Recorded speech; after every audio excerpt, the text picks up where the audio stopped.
তো hello friends, আমি Sandeep and আপনারা দেখছেন লার্নিং দুনিয়া 2.0 ইউটিউব চ্যানেল। তো ফ্রেন্ডস, আবারও কিন্তু আপনারা যারা 2022-এর টেট পাস চাকরি প্রার্থী রয়েছেন এবং আপনারা যারা বর্তমান পজিশনে দাঁড়িয়ে ইন্টারভিউ নোটিফিকেশন প্রকাশের জন্য মেনলি ফোকাস রেখে চলেছেন, তাদেরকে উদ্দেশ্য করে আজকের এই গুরুত্বপূর্ণ এবং মোস্ট ইম্পর্টেন্ট ভিডিওটা কিন্তু ক্রিয়েট করা।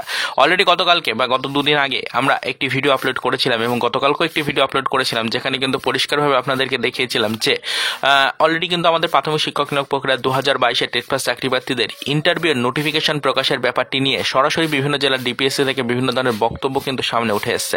বিভিন্ন জেলার ডিপিএসসি থেকে কিন্তু বিভিন্ন ধরনের নেগেটিভ বার্তায় উঠে আসছে, মূলত আমাদের ভ্যাকান্সিকে কেন্দ্র করে। অলরেডি আপনাদেরকে বলেছিলাম যে নিয়োগ নিয়ে কিছু চূড়ান্ত সুসংবাদ থাকছে, তার পাশাপাশি অবশ্যই ভ্যাকান্সি রিলেটেড কিছু দুঃসংবাদও কিন্তু প্রোভাইড করা হয়েছে ডিপিএসসি অনুযায়ী। বিভিন্ন জেলার ডিপিএসসিতে বিভিন্ন ধরনের ভ্যাকান্সি কিন্তু রয়েছে। তো চাকরি প্রার্থীদের পক্ষ থেকে বিশেষ কিছু অফিসিয়াল আপডেট কিন্তু দেওয়া হয়েছে আপনাদের জন্য। সেই আপডেটগুলি আমরা গত দুদিনে কিন্তু একে একে আপনাদের কাছে আমরা উপস্থাপনা করেছি। তো আপাতত আজকের এই ভিডিওটির মাধ্যমে আপনাদেরকে একটি বিষয় জানাতে চলেছি যে অলরেডি গত দুদিনের ভিডিও দেখার পর আপনারা বারবার কমেন্ট করছেন যে যদি ডিপিএসসিগুলিতে ভ্যাকান্সির পরিমাণ এতটা কমে যায়, যেখানে 1200-1300 বা 2000-এর কাছাকাছি ভ্যাকান্সি থাকার কথা ছিল, সেখানে যদি 600-700-এর কাছাকাছি ভ্যাকান্সি থাকে, তাহলে তো অনেকটাই ভ্যাকান্সির ঘাটতি পড়বে। তো সেক্ষেত্রে প্রত্যেকটা জেলার ডিপিএসসি মিলিয়ে ওভারঅল ঠিক কতটুকু ভ্যাকান্সি আসতে পারে আমাদের 2022-এর টেট পাস চাকরি প্রার্থীদের ইন্টারভিউ নোটিফিকেশন প্রকাশের সময়, এই নিয়ে কিন্তু একটা প্রশ্ন আপনারা করছেন বারবার।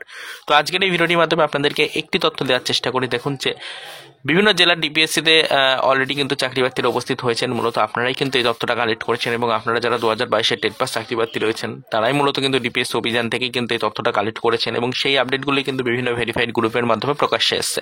তাই আপনাদের দেওয়া তথ্যের উপরে বেস করেই কিন্তু ইনফরমেশনগুলো কালেক্ট করে আপনাদেরকে জানিয়েছি। তাই অবশ্যই দেখুন, এখনো পর্যন্ত প্রত্যেকটা জেলার ডিপিএসসি থেকে তো পরিষ্কার করে ভ্যাকান্সি নিয়ে কোনো তথ্য দেওয়া হয়নি। তাই অবশ্যই এটুকু আপনাদেরকে জানিয়ে রাখার চেষ্টা করি যে ভ্যাকান্সি রিলেটেড অ্যাকুরেট আপডেটটা কিন্তু আপনাদেরকে এই মুহূর্তে দেওয়া সম্ভব হচ্ছে না। তবে এটুকু জেনে রাখুন, যেখানে কিন্তু 1000-1200-এর কাছাকাছি ভ্যাকান্সি থাকার কথা ছিল, সেখানে 600-700 ভ্যাকান্সি চলে এসেছে। তার মানে কিন্তু ভ্যাকান্সিতে মোটামুটিভাবে 50% ঘাটতি আপনি বুঝতেই পারছেন।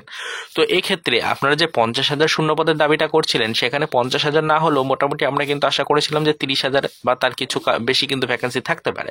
তো এই ভ্যাকান্সি কিন্তু বরাদ্দ আছে, তবে সেই ভ্যাকান্সি এই মুহূর্তে কিন্তু প্রকাশ্যে আনা হবে না। সেই ভ্যাকান্সি 2022-এর টেট পাস চাকরি প্রার্থীদের জন্য একেবারে কিন্তু প্রকাশ্যে আনা হবে না।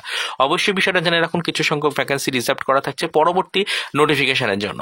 তো সেক্ষেত্রে অবশ্যই কিন্তু এইবার 2022-এর টেট পাস চাকরি প্রার্থী যারা রয়েছেন তাদের জন্য যেটুকু নির্দিষ্ট ভ্যাকান্সি থাকছে, মোটামুটি ধরে রাখুন যে 16-17 হাজার বা তার থেকে কিছু বেশি যদি হয় তাহলে 18-19 হাজারের মধ্যে কিন্তু ভ্যাকান্সি থাকবে।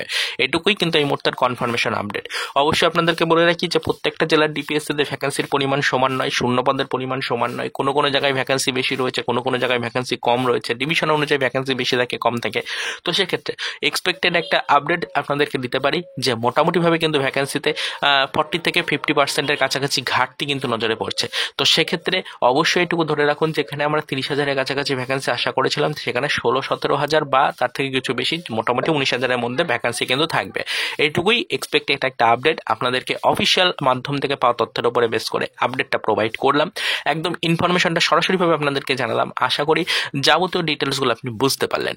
একদম পয়েন্ট টু পয়েন্ট তথ্য কিন্তু আপনাদেরকে দিলাম। আশা করি আপনারা সকলেই নিজেরাই বিষয়গুলোকে ভালো করে বিবেচনা করলে বুঝতে পারবেন।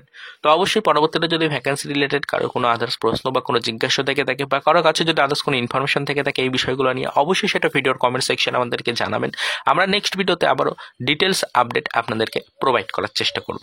তো আবারও এই পর্যন্তই, চলুন দেখাবে নেক্সট ভিডিওতে পরবর্তীতে আবারও আমাদের প্রাথমিক শিক্ষক নিয়োগ প্রক্রিয়া রিলেটেড কিছু আদার্স অফিসিয়াল আপডেটের সাথে।